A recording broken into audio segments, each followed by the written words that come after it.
우리가 잘 알고 있지만 또 잘 모르는 부분이 성경이에요. 왜 그런 거 아니? 성경이 사람의 말이 아니고 하나님의 말씀이기 때문에 그러하고, 육의 말씀이 아니고 영의 말씀이기 때문에 그러합니다. 그래서 이 성경을 못 읽게 하려고, 또 그릇되이 해석해 하려고 사단은 많은 공작을 일으켰어요. 그래서 실제 기독교가 핍박을 받을 때 그 주 타켓이 성경이었습니다. 그래서 성경을 가까이 하지 못하게 만들고, 또 성경을 읽지도 못하고 해석도 못하게 만들고, 이렇게 하면서 많은 어려움을 당했죠. 그래서 성경을 불태운다든지 찢는다든지, 또 침을 뱉으라고 강요를 한다든지, 이런 식으로 성경을 모욕하는 일들이 핍박기에 많이 있었어요. 근데 우리가 이 성경이 영의 말씀이요 하나님의 말씀이면서 또 우리 신앙생활에 있어서 이게 주 교재입니다. 그러니까 하나님의 이 말씀을 통하여서 우리가 어느 정도의 영적인 유익이 있는가를 이제 이번 3과를 통해서 알아볼 건데요. 그러면 오늘 이제 우리가 성경 봉독 완독하신 분들 시상도 하고 했습니다만은, 정말 이 성경은 놀랍구나. 그래서 하나님께서 성경을 통하여 어떻게 역사하시는지, 또 그 성경을 통하여서 베푸신 은혜가 무엇인지를 이제 발견하게 될 거예요.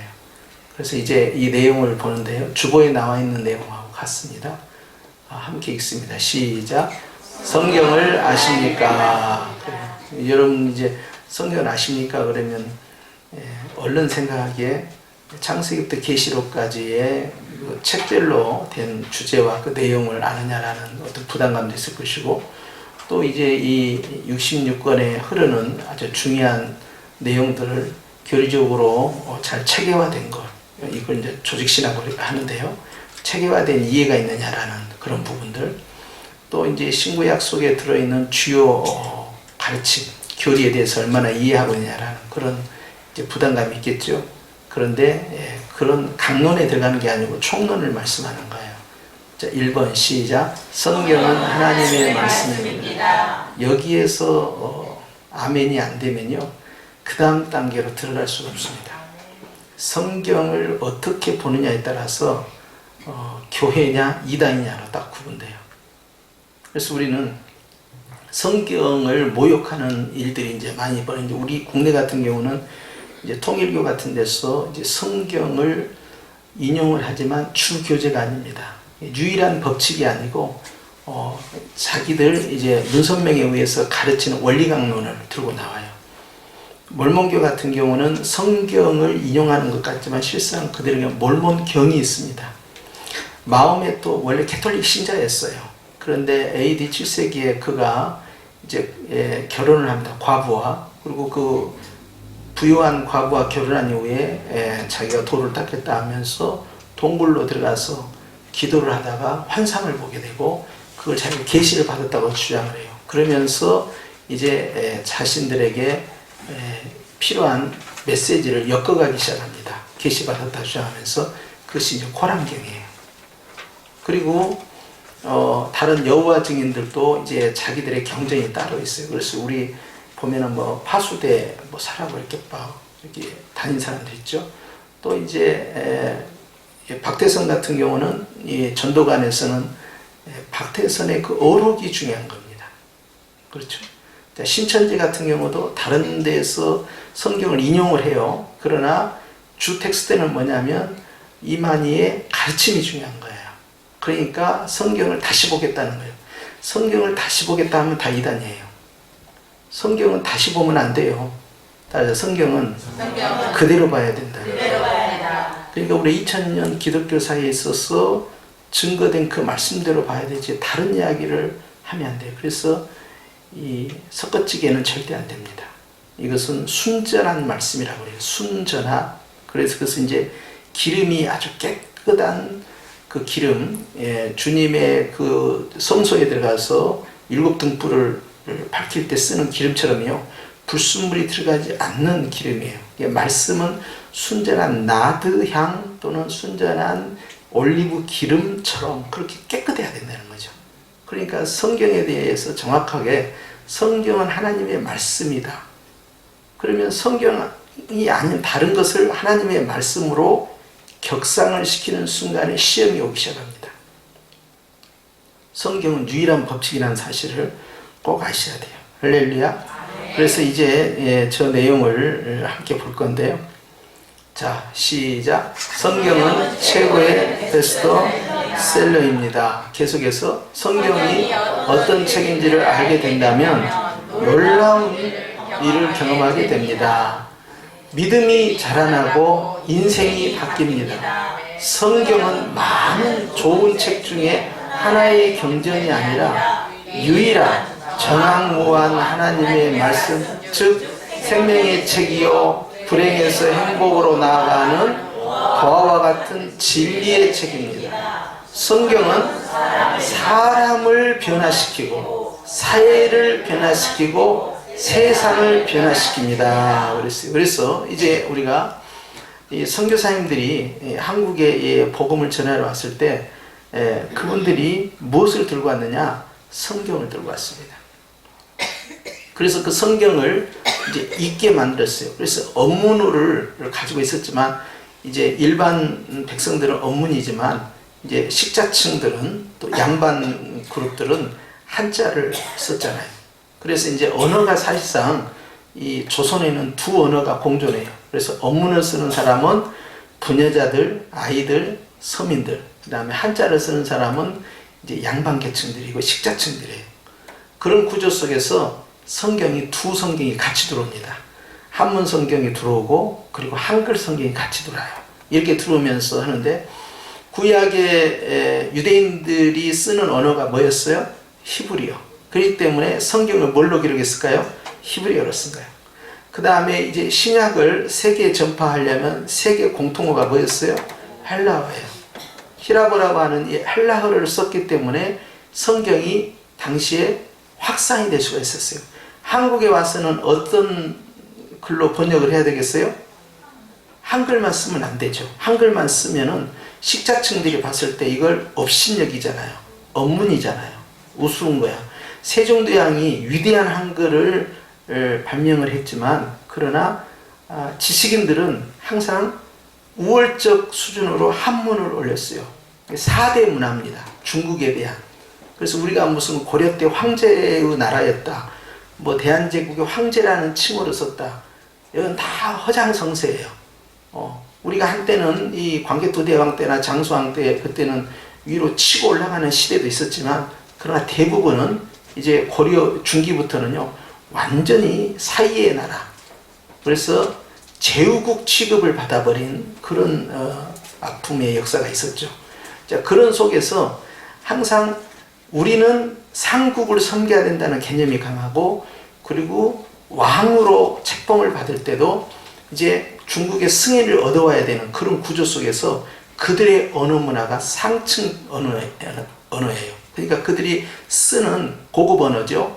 귀족 언어가 되는 거예요. 그러니까 한문을 모른다는 것은 일단 그 단계에서 끝나는 것이고 그 다음에 이제 그 기본적인 이 사서 삼경 이걸 뛰어넘어서요 이제 뭐 어린아이들이 배우는 소학 그 위에 있는 대학 뭐 그래서 공자의 유교적 경전을 이제 습득해야만 이제 귀족 계급에 들어갈 수 있는 거예요. 사대부 세력에. 자, 그런 구조 속에서 언어가 두 개가 딱 들어옵니다. 그래서 지식인들을 향하고 그 다음에 일반 서민들을 향하는 이 두 가지 구조 속에서 성경이 전파되는데 선교사님들이 제일 먼저 성경을 가르치는데 자, 여기에 이제 놀라운 일이 있어요. 언문으로 가르쳤을까요? 한문으로 가르쳤을까요? 선교사님들은 언문으로 가르쳤을까요? 한문으로 가르쳤을까요? 한문도 가르치고 언문도 가르쳤을까요? 뭘로 가르쳤을까요? 영어로 가르쳤어요. 왜 그러냐면 선교사님들은 한문을 몰라. 한글도 몰라. 자기가 아는 언어로 가르쳐야 되잖아요. 그런데 공교롭게도 영어를 쓰는 나라가 두 나라였잖아요. 하나는 영국, 하나는 미국이에요. 그런데 두 나라가 그 당시에 19세기에 전부 초강대국들이었어요. 그렇죠? 자, 그들이 쓰는 이제 그 언어가 신문화, 신문명을 접촉할 수 있는 통로가 됐잖아요. 하나님은 언어를 통해서, 언어라는 문화를 통해서 성경을 전파하신 거예요. 그러니까 우리가 이 성경 번역하는 성경에도 있고 그래요. 그런데 이 언어를 통해서 하나님의 말씀이 나가요. 자, 예를 들어서 이렇게 봅시다. 주님이 나중에 나온다마는 시내산에 올라갔을 때 그 돌판이 있죠. 돌판이 몇 개였어요? 2개였어요. 자, 2개의 돌판을 처음에 누가 준비했어요? 하나님이 직접 준비를 했어요. 그리고 나중에는 모세가 또 그 하나를 깨뜨리고 나니까 또 자기가 만들어서 올라가는, 똑같이 만들어가는데요. 거기에 그 첫 번째 돌비와 두 번째 돌비에 그 글을 쓰게 됩니다. 십계명을. 누가 쓰셨을까요? 첫 번째, 두 번째 전부 다 하나님의 손이 직접 쓰기 시작한 거예요. 그럴 때 언어를, 어떤 언어를 썼겠어요? 주님이 당연히 히브리어를 썼죠. 왜? 유대인들이 못 알아들으니까 자신들이 쓰는 언어로서 말씀하시는 거예요. 그런데 어느 날 주님께서 오셔가지고 여러분이 기도할 때 환상 가운데 딱 나타나셔가지고 독일어로 막 이야기하시는 거예요. 그럼 여러분들이 뭐 좋은 말 같은데 전체 알아들 수가, 갑자기 그냥 불어로 쓰기 시작하는 거예요. 그러면은 뭔가 쭉 같은 말씀인데 지금 뭐라고 하신 거예요? 녹음도 안 되고. 꿈에 어떻게 녹음을 합니까? 할 수가 없잖아요. 그러니까 주님이 어떤 단어로 쓰시겠어요? 언어로? 한국어로 쓰시는 거죠. 물론 여러분들이 이제 불어나 또는 이제 영어나 또는 이탈리아나 독일어를 능숙하게 구사할 수 있으면 그 사람에겐 그 외국 방언을 쓰시겠지만 한국어로 쓰신다 이 말이에요. 그래서 이 주님은 우리가 이해하는 언어를 통해서 온다는 것입니다. 그런데 이 말씀을 보니까 나중에 반복됩니다만은 정확무오한 하나님의 말씀입니다. 이 단어가 굉장히 중요한 단어입니다. 자, 여기에서 신자냐 불신자냐가 결정되고요. 여기에서 이제 이 하나님의 백성이 되느냐 되지 않느냐, 그리고 세례 받을 때뿐만 아니라 장로, 권사, 집사 임직 받을 때, 목사로 임직을 받을 때, 신학교를 입학할 때 전부 이 단어에서 걸러내기 시작합니다. 성경을 어떻게 보냐, 성경관이 무엇이냐에 따라서 신앙이 180도 달라져요. 성경은 좋은 말씀이다, 그 정도 갖고는 안 됩니다. 성경은 유일한 하나님의 말씀이 되지 않냐면 시험에 빠져버려요. 그러니까 성경은 하나님의 말씀인데 이제 문선명이 가르쳐준 이 원리강론도 그것도 하나님의 계시의 말씀이요, 이만희가 가르쳐주는 그 내용도 그것도 하나님의 계시된 예언의 영으로 받은 것이다, 이런 식으로 나가버리면 안 되는 거예요. 유일한, 따라서 합시다. 유일한. 딱 하나밖에 없다는 거예요. 그래서 주님 앞에서 그런 유일한 정황무한 하나님의 말씀이냐 아니냐, 그래서 오류가 없다라는 것을 전제하지 아니하면요 성경을 의심하기 시작합니다. 우리 성도들은 이제 이런 부분에서 다 전부 아멘인 줄로 믿습니다. 아멘. 그랬을 때 저 말씀이 살았고 능력이 있어서 생명력 있는 말씀이 되는 거예요. 아멘. 자, 불행에서 행복으로 바뀌는 보화 같은 어떤 책? 진리를 찾는 자, 즉 철학입니다. 인생은 무엇이냐? 사람은 누구냐? 우리는 무엇을 위해 사느냐? 이런 모든 철학적 질문이 원초적 질문이잖아요. 근데 그것이 어떤 헬라적인 철학에 또는 서양 철학이든 동양 철학이든 전부 인생에 대한 질문이에요. 인생은 어떻게 시작되었지? 인생은 무엇을 위해 시작되었지? 인생은 무엇을 위해 살다가 한 줌의 흙으로 돌아가지? 거기에 대한 정확한 답을 우리는 어디서 찾습니까? 성경에 명백합니다. 이 세상의 출발과 이 세상의 마감까지를 정확하게 표현하고 계세요. 왜? 바로 하나님 자신이 이 일을 하셨기 때문에 그러합니다. 그래서 진리를 알려면 어떻게 해야 됩니까? 진리는 어디서 찾습니까? 성경에서 찾아야 돼요. 그런데 절에 계신 분들이 성경을 아무리 읽어도 진리를 못 찾는 이유가 있습니다. 그것은요, 대낮에 정오에 등불을 들고 나아가서 어둡다 하면서 진리를 찾는 자와 똑같아요. 왜? 빛을 알아보지 못하기 때문에 그러합니다. 이 성경을 어떤 마음가짐으로 보느냐에 따라서 성경을 똑같이 읽는데 누구에게는 생명의 말씀이요, 누구에게는요 의심의 말씀이 되는 거. 이거 이상하다, 이거 이해 안 된다, 이거 거짓말 같다, 이거 지어낸 것 같다, 이건 소설이야, 이건 설화야, 이건 과장된 거야, 이렇게 해석들을 하는 거예요. 그렇기 때문에 절에 있는 분들이 아무리 성경을 읽어도 변화되지 않습니다. 다만 그분들 가운데 혹 말씀의 주인이신 성령님이 개입을 하신다면 개입하는 순간에 성경에서 눈이 번쩍 떠지는 거죠. 그러면서 개종을 하는 거예요. 그런 케이스는 많지는 않습니다. 대개 이제 뭐 무당의 왕으로 있다가 개종을 한 그 어떤 분 아시죠? 여기도 왔다 갔다 하셨죠? 그리고 또 이제 절간에 포교 국장까지 하다가 이제 목사가 됐다. 또 어떤 분이 있다고 하죠. 자, 이런 분들은요, 성경의 깨달음을 통해서 나타나기보다는 하나님이 어떤 극적인 성령의 개입의 역사가 일어난 거예요. 기적의 역사, 영의 역사가 시작되니까 깨뜨려진 거죠. 그렇기 때문에 성경을 어느 날 읽다가 변화가 일어났다. 그것은 아주 놀라운 특별한 은혜를 입은 사람이에요. 그래서 성경은 누구를 변화시킵니까? 사람을 변화시키고, 그 다음에 뭐예요? 사회를 변화시키고. 그래서 선교사님들이 영어로 된 성경을 가르치면서 이제 그 사람에게 이제 이 영어권의 문화, 그 문명을 끌어들이는 신지식이죠. 이걸 끌어들여서 유교라는 중국 그 세계관에 갇혀 있는 이 조선이라는 나라의 잠을 깨우는 거죠. 그렇게 하면서 이제 그 문화 속에서 성경이 역사하는데, 성경을 신뢰를 갖고 배우다 보니까, 또 학문을 문명과 함께 성경을 배우다 보니까 그 마음 가운데 진리가 역사가 된 거예요. 그래가지고 이제 사람이 바뀌니까요, 그때는 야소교라고 했어요. 사람이 바뀌고 사람이 변하니까요, 세상에 그 작은 이 수가요, 전체 지역사회에 엄청난 영향을 주기 시작한 거예요. 야소교가. 그러니까 우리가 바닷물이 농도가 몇 프로라고 그래요, 보통? 바닷물의 농도가 4%를 넘지 않는다고 하죠. 자, 그런데 만약에 사해 바다에 있는 것처럼 막 염도가 말이죠, 막 20%, 막 30% 가버리면 사람이 살 수가 없잖아요. 생물이 살 수가 없잖아요. 그런데 현재 우리 기독교의 이 거듭난 사람이요, 아무리 적게 잡아도 800만 명입니다. 그렇죠? 그런데 당시에 100년 전에는 기독교의 인구가요 4%도 안 됐다고요. 그럼에도 불구하고 기독교인에 의해서 그 마을이 변화가 일어나고요, 그 마을에 수령이 변화가 일어나는 놀라운 일이 일어났어요. 한 사람의 거듭남이요, 삶의 변화가요, 그 마을에, 그 고을에 엄청난 영향력을 끼쳤다는 사실입니다.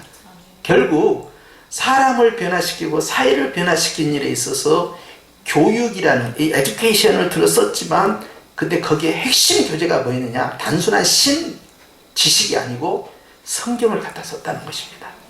성경은 바로 사회의 구조적인 불합리, 이게 구조가 바뀌지 않았어요. 제도가 바뀌지 않았음에도 불구하고 사회를 변화시키기 시작한 거예요. 우리는 개인의 구원뿐만 아니라 사회 구원을 위해서는 제도를 바꿔야 된다, 시스템을 바꿔야 된다, 항상 그 이야기를, 지금도 똑같은 이야기예요. 그래서 제도를 어떻게 바꿔야 된다, 그리고 어떤 시스템을 만들어서 어떻게 이 사회를 정의롭게 만들어야 된다, 그런 이야기 자꾸 하잖아요. 그런데요, 절대 실패합니다. 왜냐하면 이 사회는 시스템으로 돌아가는 것이 아니라 사람에 의해서 돌아가는 거예요. 그러니까 아무리 시스템이 좋아도 권력을 잡고 있는 자가 한번 나쁜 마음을 먹잖아요. 어떤 법을 세고 어떤 시스템을 해도요, 그거 다 피해갈 수 있어요. 다 역용해 먹을 수 있어요. 그러니까 시스템은 해야 되지만 보다 더 중요한 건 뭐냐, 그 시스템 안에 들어있는 실적인 리더십을 가지고 있는 자에 뭐가 있어야 되냐, 사람의 변화가 있어야 돼요. 인간의 죄악성은요, 권력이 모아지고 돈이 모아지면요, 자기가 전혀 예측하지 못한 방향으로 자기가 끌려가요. 나중에는 자기가 감당할 수 없게 되는 것이죠. 그래서 사회를 변화시키고 세상을 변화시켜 간다 하는 것입니다. 6.25 전쟁만 우리가 기억할 것이 아니라 미국의 전쟁을 한번 기억할 필요가 있는데요. 미국에는 어떤 전쟁이 있느냐 하면 남북전쟁이라는 거 있었어요. 그랬죠? 남북전쟁 할 때 이제 남부군과 북부군이 서로 이제 치열하게 싸웠는데 서로 명분을 갖고 싸웠죠. 이제 북부군은 노예들을 해방시켜야 한다는 것이고 남부군은 그것이 옳지 않다라는 자신들의 신념을 가지고 뭉치기 시작합니다. 그런데 이 남부군과 북부군의 그 전쟁 가운데서 역사적으로 가장 치열한 전쟁이 이 게티즈버그 전투라는 전쟁이 있었어요. 그런데 이제 그때 이 남부군과 북부군에서 이 전투가 가장 치열한 가운데 북부군의 장군이 하나 있었습니다. 그 장군의 이름이 마이드 장군이라는 사람이에요. 마이드 장군이라는 사람이 이 열세에 있었고요. 그리고 실제 남부군은 아주 막강한 이 병력과 화력을 가지고 있었어요. 왜냐하면 남부군은 좀 지주 계급들이 많이 있었고요. 잘 사는 사람들이 많아요. 그러니까 누가 봐도 남부군이 이길 것만 같았어요.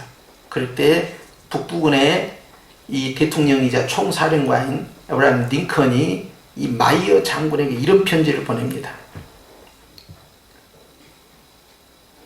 존경하는 장군, 이번 작전이 성공한다면 그것은 모두 당신의 공로입니다. 그러나 만약 실패한다면 그 책임은 전적으로 저에게 있습니다. 장군은 링컨 대통령의 명령에 의해서 이 일을 했다라고 말씀하면 됩니다. 그리고 이 편지를 모두에게 공개하십시오. 라고 링컨이 편지를 보낸 거예요. 성공하면 네가 잘한 것이고 실패하면 대통령 때문에 실패했다라고 말을 하라는 거예요. 장군이 그 편지를 받고 그 전투에서 어떻게 됐겠습니까? 이겼죠. 명령을 내리는 단계에서 책임을 지지 않는 시대 아닙니까? 그런데 링컨은 마이어 장군에게 이 어려운 전투에서 만약 승리하게 된다면 전적으로 당신이 잘한 겁니다. 그러나 실패한다면 다 나에게 책임을 넘기십시오. 이거 이 장군에게 얼마나 큰 감동을 줬겠습니까? 무엇이 에브라임 링컨을 변화시켰을까요? 성경입니다. 그는 가난한 집에서 태어났지만 그러나 그에게는 평생 손에 놓지 않는 것이 있었지요. 그가 구두방에서 일을 하면서도 그가 점원으로 있으면서도 가난한 가정에서 독학을 하면서 공부하면서도 그가 손에 놓지 않는 유일한 것은 바로 사업이 아니었습니다. 돈이 아니었습니다. 다른 책이 아니었습니다. 성경이었습니다.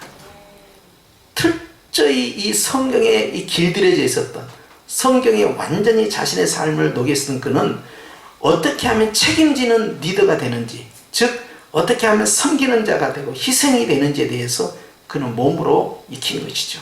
성경은 링컨을 변화시켰고 링컨은 마이어 장군을 감동케 해서 그 전투에서 이기게 하고 남북전쟁을 승리로 끝내게 됩니다.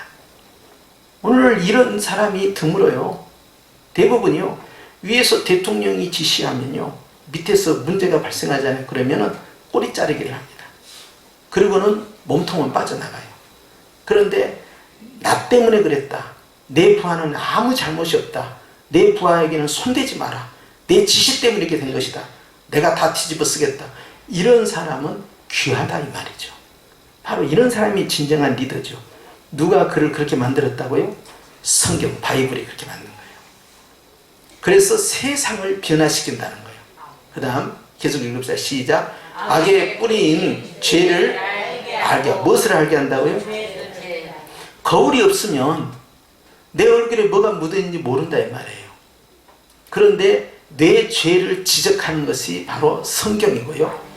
성경은 내 죄를 지적할 뿐만 아니라 내 죄를 치유까지 하는 것입니다.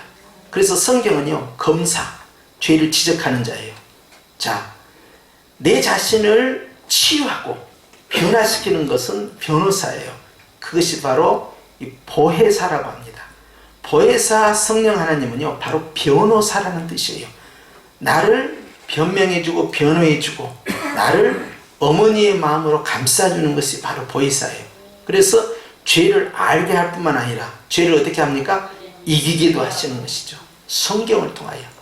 그 다음에 어떻게 합니까? 영생을 얻게 하는 것이 바로 성경을 통해서 나온다는 것입니다. 그러니까 성경을 단순히 읽었을 뿐인데 복이 부어지는 거예요. 전제 조건이 있습니다. 지금 밖에 비 오고 있는데요, 아무리 비가 와도요, 제가 우산을 들고 있으면 그 비와 나는 상관이 있습니까? 없습니까? 아무 상관이 없습니다. 의심이라는 우산, 이 의심이라는 이 비닐을 말이죠, 걷어내야만이 은혜의 단비가 나의 것이 되는 거예요. 그렇잖아요? 그렇기 때문에 성경을 어떤 관점에서 읽을 것이냐에 따라 달라져요. 앞서 말씀드린 것처럼 하나님의 말씀이 맞느냐, 유일한 정확무한 하나님의 말씀이 믿느냐, 그리고 그 말씀 가운데 내가 젖어 있을 때 주님은 나뿐만 아니라 내 주변을 변화시키기 시작하는 거예요. 그리고 영생을 얻게 한다. 그래서 그 다음 시작, 성경이 하나님의 말씀이기 때문에 그러합니다. 그랬어요. 자, 잠언 30장 5절 시작, 하나님의 말씀은 다 순전하며 하나님은 그를 의지하는 자의 방패시라 그랬습니다. 하나님의 말씀은 뭐하다고요? 다 순전하다는 거예요. 그러니까 순결한 신앙처럼 말이에요. 순전한 이 기름처럼 말이죠, 흠이 없다는 것이에요. 하나님의 말씀은 바로 순전하다, 깨끗하고요, 내 자신을 밝혀주는 등불이 된다 하는 것입니다. 그 다음 2절로 갑니다. 두 번째로 시작, 성경은 과거와 현재 그리고 미래를 말씀하시며 철학의 근본 질문인 인간은 누구이며 세상은 어떻게 시작되어 어떻게 역사가 진행되며 종말이 어떻게 되는지, 즉 천지 창조부터 인류의 마지막까지를 말씀합니다. 그랬어요. 철학의 근본 질문 앞에 답을 줄 수 있느냐? 답을 준다는 겁니다. 길을 위해서 길을 물을 필요가 없다는 거예요. 왜냐하면 예수님이 바로 길이요, 진리요, 생명이기 때문에 예수님을 발견하면 길을 위해서 어디로 가시나이까? 우리는 어디로 가야 됩니까? 라고 질문할 필요가 없게 된 것입니다.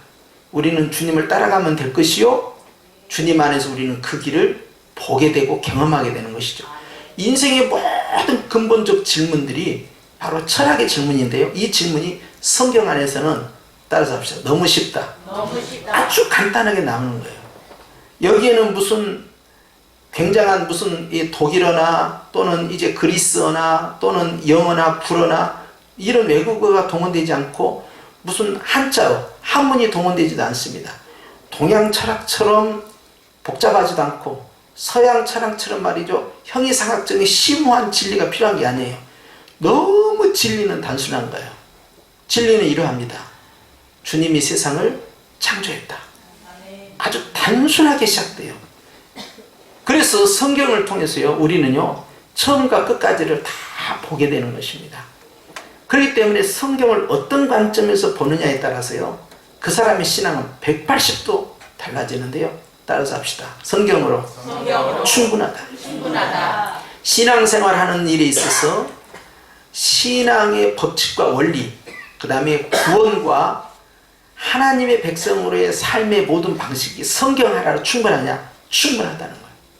나머지 우리가 이제 여러 이제 신학자들이 또 여러 이제 신앙의 위인들이 쓴 어떤 고전부터 시작해서요, 현대 아주 베스트셀러라고 알려진 여러 가지 책들, 그래서 아주 센세이션을 일으키는, 그래서 판매량이 뭐 100만 부, 뭐 1000만 부 이렇게 팔리는 그런 책들을 보조 교재로 필수적으로 요구하느냐? 성경은 그렇지 않아요. 내가 깨닫지 못한 것을 그가 깨달아서 설명을 하고 있을 뿐이죠. 성경 자체에서는요, 아무것도 부족하지 않다. 그래서 따라 성경의 충분성. 성경은 충분하다는 거예요. 그렇기 때문에 우리가 성경에 대해서 알면 알수록요, 이제 한 번 성경 읽은 사람과 10번 성경 읽는 사람과 100번 성경 읽는 사람과 1000번 성경 읽는 사람이 또 달라요. 성경을 어떻게 이해하고 읽어가느냐에 따라서 그 깨달음의 깊이가 완전히 달라지는 것입니다. 그래서 성경 말씀은 오늘날에서 우리에게 여전히 등불로서 역사하는 것이에요. 그 다음 넘어갑니다. 신명기 18장 22절 시작. 만일 선지자가 있어 여호와의 이름으로 말한 일에 증언도 없고 성취함도 없으면 이는 여호와께서 말씀하신 것이 아니요 그 선자가 제 마음대로 한 말이니 너는 그를 두려워하지 말라. 자, 이게 무슨 말씀일까요? 예언을 했는데 예언한 대로 이루어지지 아니하면 그 예언은 진짜라는 거 가짜라는 거 같잖아요. 그러면 성경은요 하나님이 주신 계시의 말씀으로서 예언서입니다. 그러면 주님이 예언한 것이 그대로 이루어졌느냐라고 우리는 대답을 해야 되겠죠. 만약 이것이 이루어지지 않았으면 이것은 계시가 아니라는 거예요. 그렇기 때문에 역으로 생각하면 성경은 예언서로서 그대로 이루어졌느냐? 이루어졌다는 거예요. 할렐루야. 왜 예수님께서 자꾸 구약을 인용하시는지 아세요? 구약에 하나님의 말씀이 이루어졌다라는 걸 인용하심으로써 구약에 예언된 것이 신약에 와서 뭐 했다는 거예요? 성취되었다는 거. 이것을 계속 강조하시는 거예요. 구약의 예언대로 이렇게 성취됐다. 예언대로 이렇게 성취됐다. 이사야서 같은 경우는요, 바벨론에 의해서 포로로 잡혀가기 전 수백 년 전 사건 아닙니까? 그런데도 불구하고요, 이사야서를 읽어보면요, 바벨론 제국 말고 바벨론 제국 다음의 제국이 페르시아 제국입니다. 메데 바사. 메데 바사의 페르시아 제국의 일대 왕이 누구냐? 고레스예요. 그런데요, 이사야서에 이 고레스에 대해서 예언하기 시작한 거예요. 내가 기름 부은 종 고레스. 기름 부었다는 것은 메시아라는 이야기거든요. 메시아라는 구원자라는 이야기입니다. 그런데 고레스는 하나님을 믿는 사람이 아니에요.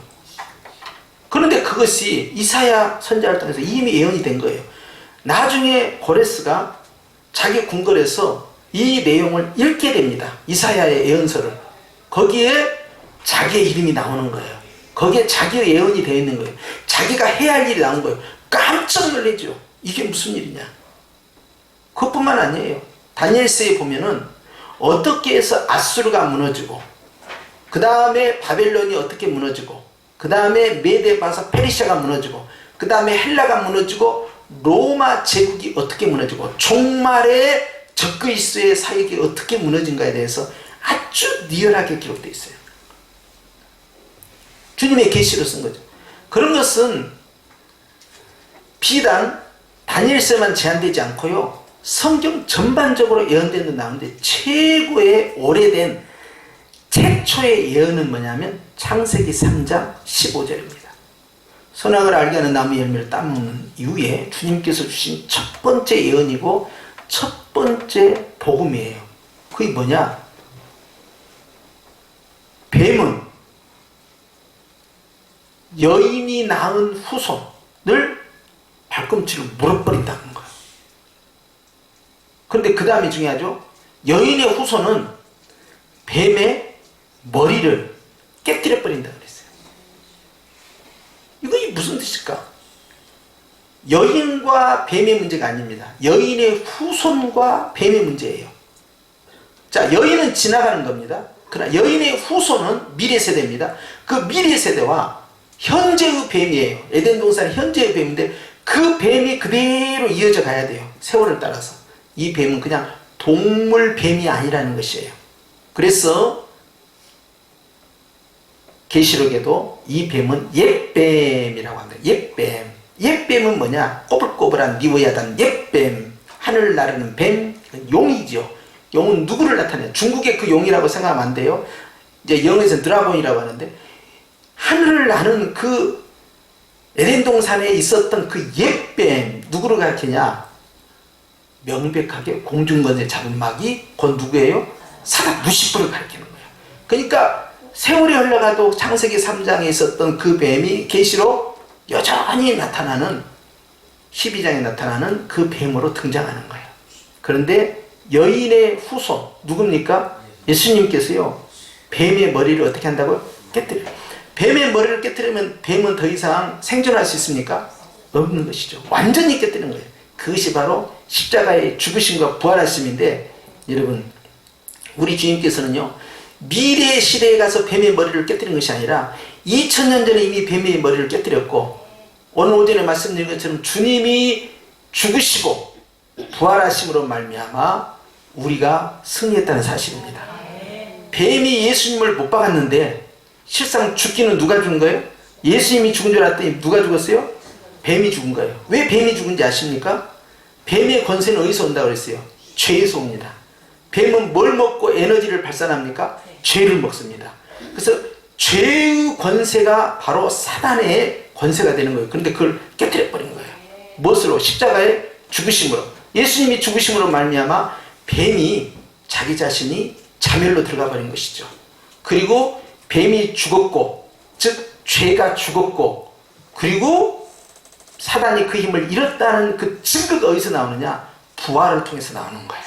그래서 부활은 바로 예수님이 십자가의 죽으심이 효과적이었다, 승리했다라는 증거고, 예수님이 메시아라는 증거이고, 예수님이 죄가 없다라는 증거이고, 예수님이 승리했다라는 증거고, 그 승리는 그분의 승리가 아니라 결국 그분을 믿는 모두의 승리로 우리 주님이 선포하신 거예요. 왜? 그분이 십자가의 죽으심이 모든 사람의 죄를 다 못 박아 버렸기 때문에 그분의 승리는 모든 사람이 부활이 돼버린 거예요.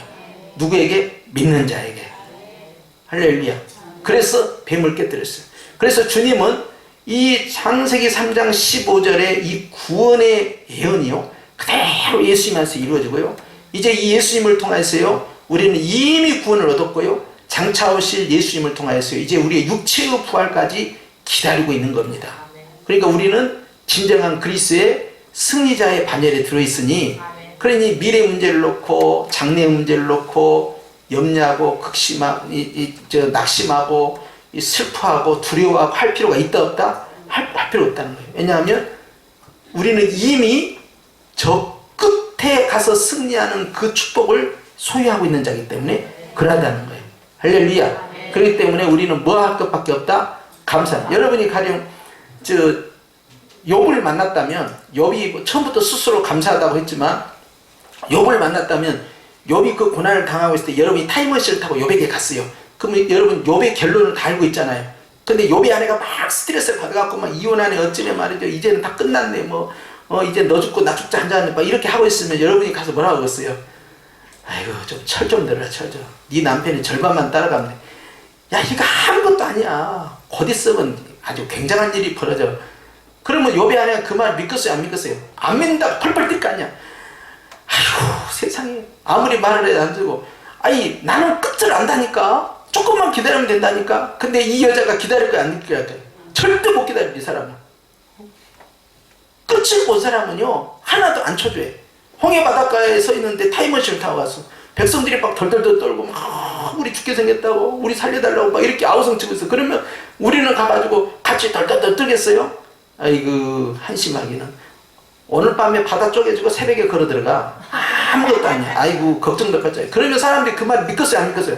절대 안 믿지. 절대 안 믿어.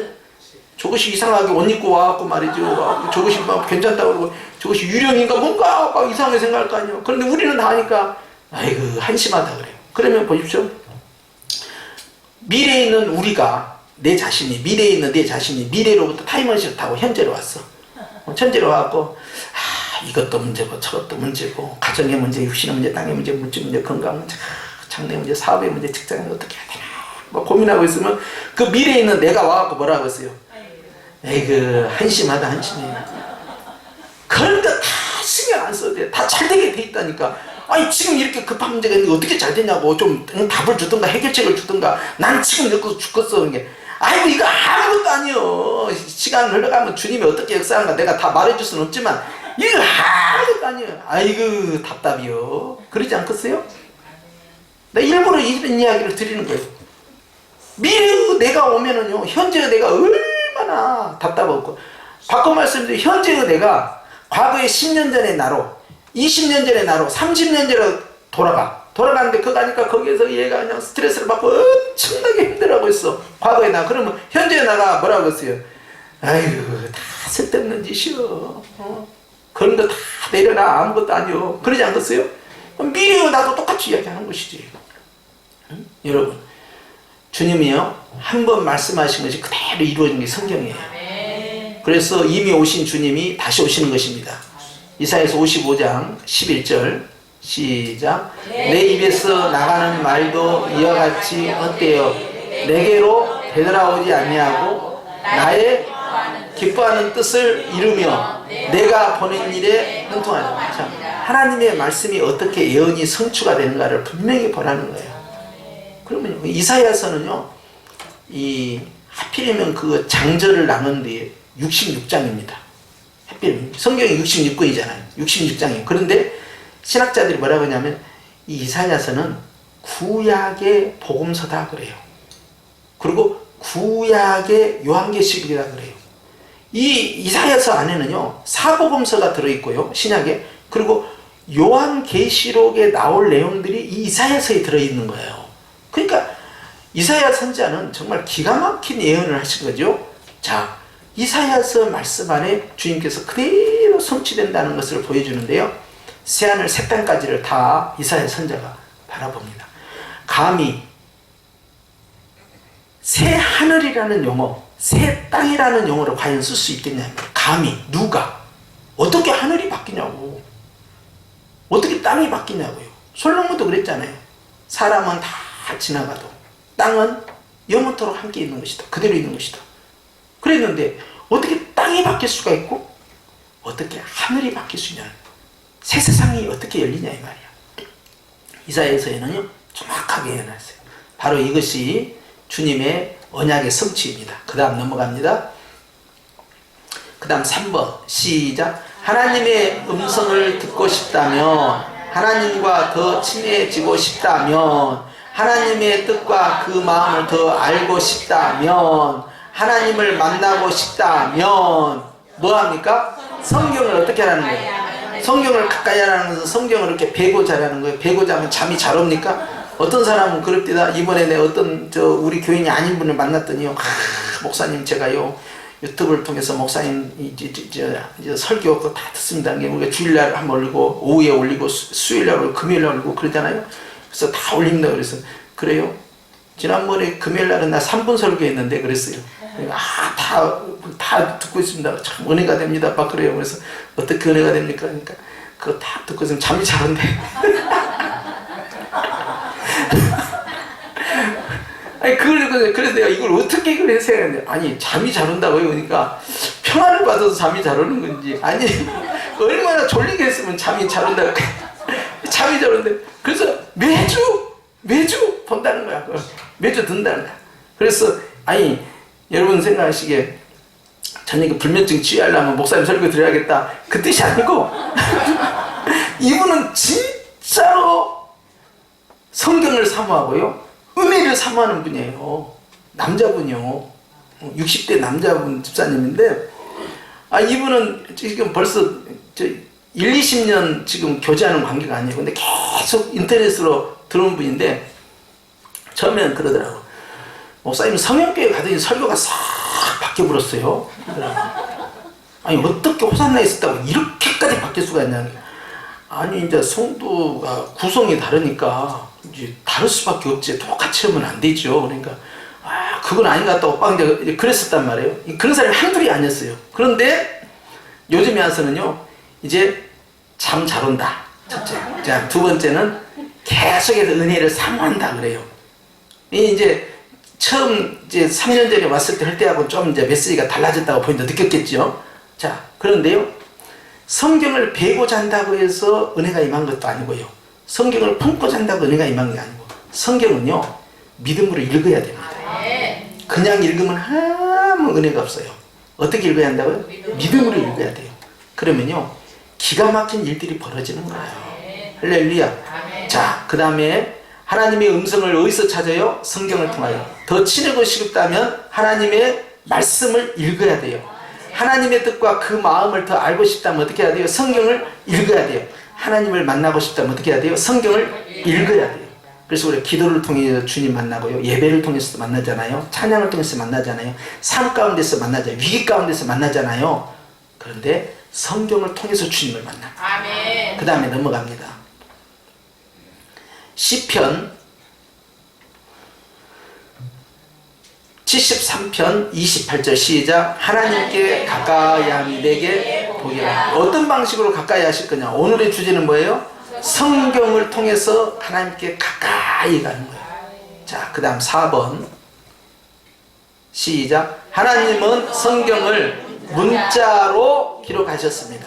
돌판의 언약의 돌판은 주님이 친히 기록하셨습니다. 시작. 여호와께서 그의 언약을 너희에게 반포하시고 너희에게 지키라 명령하셨으니 곧 십계명이며 두 돌판에 친히 쓰신 것이라. 이사야서 4장 13절에 보니까 주님이 돌판에 어쨌다고요? 직접 친히 쓰셨다라고 되어 있어요. 그 다음 신명기 9장 10절 시작. 여호와께서 이 두 돌판을 내게 주셨나니 그 돌판의 글은 하나님이 손으로 기록하신 거예요. 하나님이 손으로 기록하신 거예요. 그 다음 이사야서 10장 4절 시작. 여호와께서 그 총의 날에 산 위 불 가운데에서 너희에게 이르신 십계명을 처음과 같이 그 판에 쓰시고. 누가 썼어요? 하나님이 쓰신 거예요. 그 다음에 그것을 내게 주시기로 내가 돌이켜 산에서 내려와서 여호와께서 내게 명령하신 대로 그 판을 내가 만든 어디에? 내가 만든 어디에? 궤에 넣었더니 지금까지 있느니라 그랬어요. 여러분 그 궤가 이제 아카시아 조각목으로 만들었고요. 이제 그걸 금칠을 했잖아요. 정금으로 금칠을 했는데, 자 그렇게 이 궤를 만들어서 그 궤를 어디다 보관하는지 아시죠? 바로 지성소, 가장 지극히 거룩한 곳에 보관을 했어요. 자, 왜 거기다 보관하셨을까요? 5번 봅니다. 5번 시작.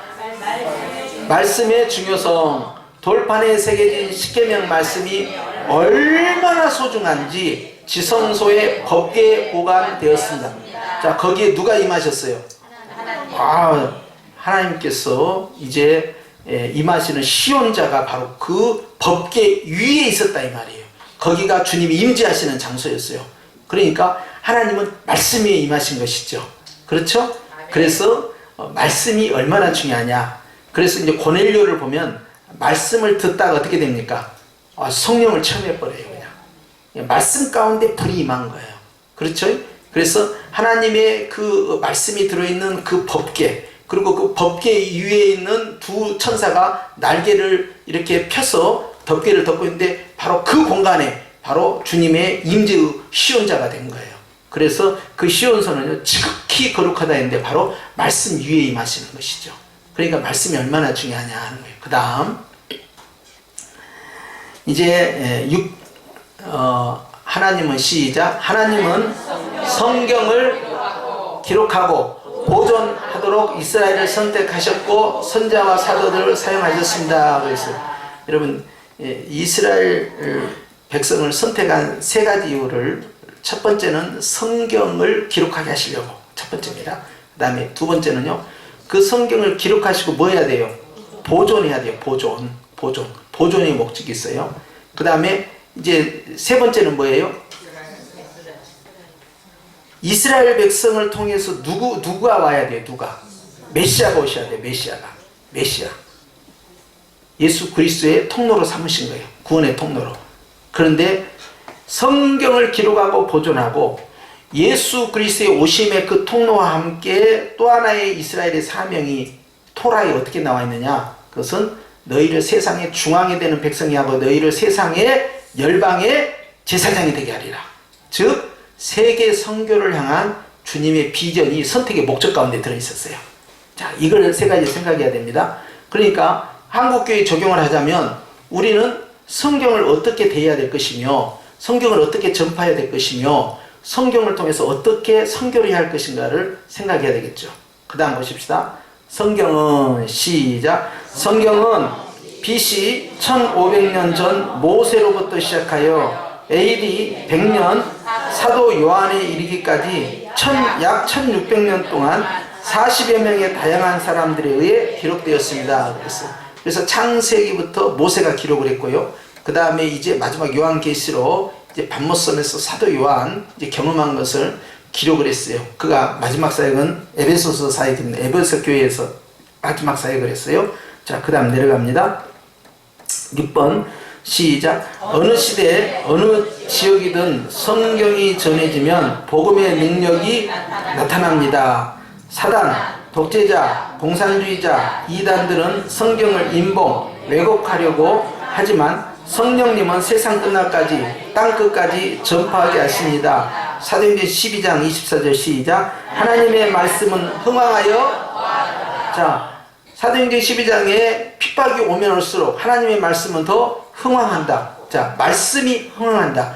뭐 교회가 흥왕한다, 뭐 전도가 많이 됐다라고 표현도 할 수 있잖아요. 그래서 실제로 사도행전 보면 1차, 2차, 3차, 4차 부흥이 일어나요. 그래서 1차 부흥 때는 3,000명, 2차 부흥 때는 5,000명, 나중에는 허다한 제사장의 무리, 나중에 숫자를 셀 수가 없는 거예요. 엄청난 부흥이 일어나요. 자, 이렇게 계속적 부흥이 일어나는데 사도행전 12장에 보니까 하나님의 말씀이 흥왕하다라고 되어 있더라는 거예요.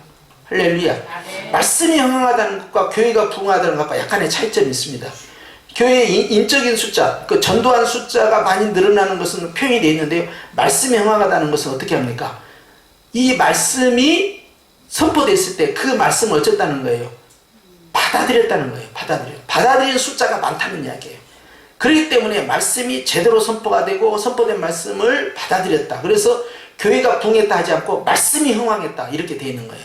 그래서 이런 역사가 일어나면요, 이제 그 교회는 건강한 교회다 라고 말할 수 있겠죠. 그 다음에 들어갑니다. 시작. 풀은 마르고 꽃은 시드나 우리 하나님의 말씀은 영원히 서리라 그랬어요. 이사야 40장 8절이 이제 나중에 베드로전서에 그대로 기록되어 나오는데요. 풀은 시듭니다. 그리고 꽃도 시듭니다. 자, 풀은 생명력이 아주 강해요. 그리고 다 이 모든 이 동식물들 가운데서요, 이 풀의 존재감이 굉장히 강했어요. 많은 이 먹이 사슬에 있어서 이제 다 먹인단 말이에요. 그리고 아무리 농약을 쳐도 풀은 말이죠, 엄청난 생명력을 가지고 있어요. 그런데 그 풀하고 비교를 한 겁니다. 풀하고. 근데 그 풀보다 더하다는 거예요. 꽃도 아름답고 화려하고 찬란하고 사람들의 관심을 끄지만, 그러나 이 꽃보다 더 사람들의 이목을 끌고 이 꽃보다 더 훨씬 아름답고 감탄하게 되고 말이죠, 영광스러운 것이 있다는 거예요. 그게 뭐예요? 하나님의 말씀이 그렇다는 거예요. 이걸 풀하고 꽃을 이게 비유로 든 거예요. 하나님의 말씀은 영원히 시들지 않고 영원히 마르지 않는다는 거예요. 너무나 강력한 생명력을 가지고 있고요, 너무너무 아름답다라는 걸 표현하는 거예요. 그 다음 넘어갑니다. 디모데후서 2장 9절 시작.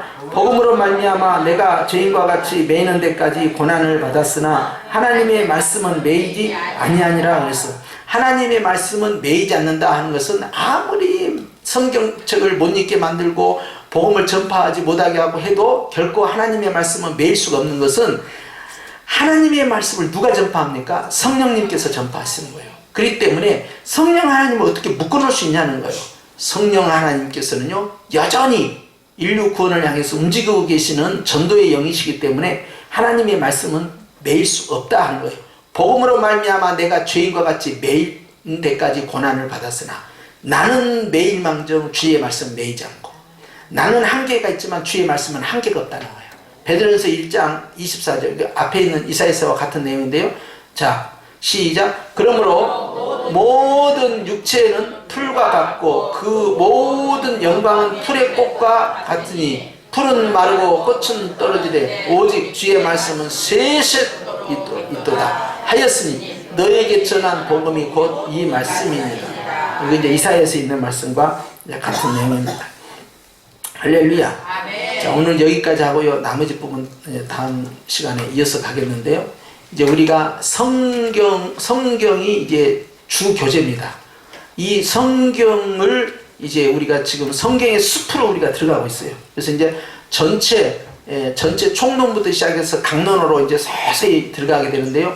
이 성경으로 들어가면서 여러분에게 엄청난 주의 은혜가 임하시길 축원합니다. 그래서 따라서 성경을 알자. 성경을 알아야만이 하나님을 아는 거예요. 성경이 무엇인지를 계속 이해하려고 할 때 하나님의 은혜가 더 풍성해지는 거예요. 할렐루야. 기도하겠습니다.